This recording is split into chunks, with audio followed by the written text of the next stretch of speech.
किसी ने बड़ी ही कमाल की बात कही है कि गलतियां पेट की तरह होती है जो हमेशा दूसरों की दिखती है पर खुद की नहीं।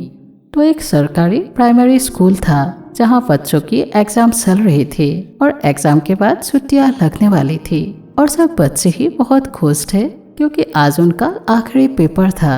5th क्लास के बच्चे थे जो मॉरल एजुकेशन का पेपर सॉल्व कर रहे थे और उसी क्लास का जो सबसे इंटेलिजेंट बच्चा था वो एक सवाल में अटक गया था और सिर्फ वही नहीं, क्लास में जितने बच्चे थे सभी उसी सवाल पे अटक गए थे।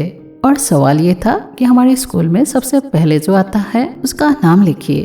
और उनमें से बहुत सारे बच्चों को सिर्फ एक ही चेहरा नजर आ रहा था जो सवेरे सबसे पहले आता है, जो 50 से 52 इयर्स के लगभग होगी, जो वहाँ की साफ सफाई के काम करती थी और किसी को भी उनका नाम पता नहीं था।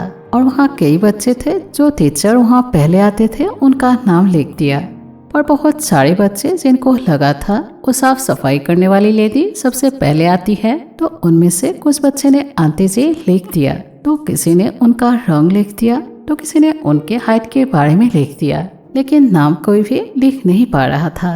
और बहुत देर तक वो कोशिश करते रहे और आखिर में वो घंटी बज गई। तो इसके बाद सभी स्टूडेंट एक गोद होकर उसी सब्जेक्ट के सर के पास गए, तो उनको पूछा तो उन्होंने बोला कि उनका नाम उमा जी है और उनके बारे में आप लोगों को पता होना चाहिए, जो अपने स्कूल का बहुत इम्पोर्टेंट काम करती है और वो हमारे स्कूल का ध्यान रखती है।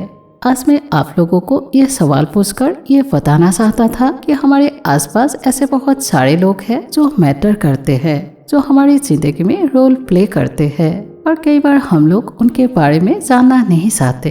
पर अपनी जिंदगी में ऐसे बहुत सारे लोग हैं जो आपके लिए हमेशा अच्छा चाहते हैं। तो ऐसे बिजी लाइफ में से भी थोड़ा टाइम निकाल कर उन लोगों के पास जाना शुरू कीजिए और उन लोगों को भी थोड़ा टाइम देने की कोशिश कीजिए।